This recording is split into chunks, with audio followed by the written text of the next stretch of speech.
पढ़ाई में लगातार पिछड़ रहा है आपका बच्चा, पढ़ने की दिशा बदल कर देखिए। वास्तु से हमारे जीवन का हर हिस्सा प्रभावित होता है और इसका शुभ और अशुभ प्रभाव पड़ता है। घर के प्रत्येक सदस्य के स्वास्थ्य, करियर और धन के मामलों पर वास्तु का गहरा प्रभाव पड़ता है। वास्तु में दोष होने पर आपकी तरक्की में भी बाधा आती है और आपके परिवार के लोगों को तमाम प्रकार की परेशानियों का सामना करना पड़ता है। आज हम बात करने जा रहे हैं बच्चों की पढ़ाई के बारे में। कई घरों में ऐसा देखने में आता है कि कुछ बच्चे मेहनत के बाद भी पढ़ाई में पीछे होने लगते हैं। बच्चों के पढ़ाई करने की दिशा या फिर उनके कमरे में वास्तु दोष के कारण भी ऐसा हो सकता है। आज हम ऐसे ही वास्तु दोष के बारे में बात करने जा रहे हैं, संभवतः जिनकी वजह से आपका बच्चा पढ़ाई में पिछड़ रहा है।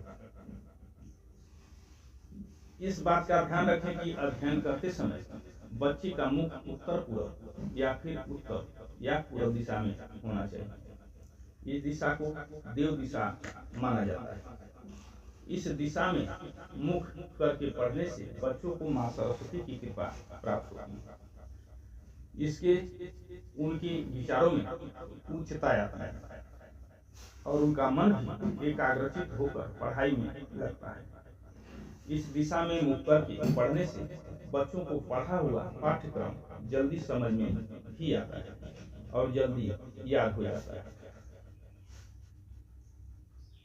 अगर आप घर बनवाने के बारे में सोच रहे हैं या फिर नए घर में रहने जा रहे हैं तो इस बात का ध्यान रखें कि बच्चों के पढ़ने का कमरा उत्तर पूर्व में ही हो या फिर पूर्व में ही बनाया जाए।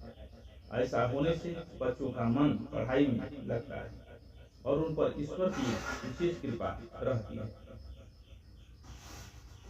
पढ़ाई के कमरे में एक बात का विशेष ध्यान रखें कि टेबल पर खेलने की वस्तुएं या फिर ऐसी चीजें न रखें जिससे बच्चों का ध्यान रखें। हमेशा अध्ययन कक्ष में ऐसी वस्तुएं रखनी चाहिए जो बच्चों को एकाग्र होने में मदद करे।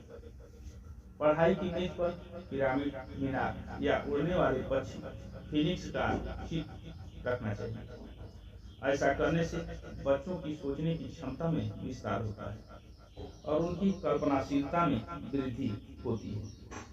इसके साथ ही बच्चों की टेबल पर आप स्फटिक ग्लोब रखना चाहिए। ग्लोब को रोज घुमाना चाहिए। पढ़ाई करते समय बच्चे इस प्रकार से न बैठें कि दरवाजे और उनकी पीठ रहे या फिर अध्ययन करते समय उनके पीछे कोई रुकावट रहे या फिर उनके सामने कोई खंभा या फिर अन्य कोई बाधा हो। ऐसा होने से बच्चों की बुद्धि का मानसिक विकास रुक जाता है और उनका मन भी पढ़ाई में कम लग पाता है। बच्चों के पढ़ाई के कमरे की दीवारों का रंग भी मायने रखता है।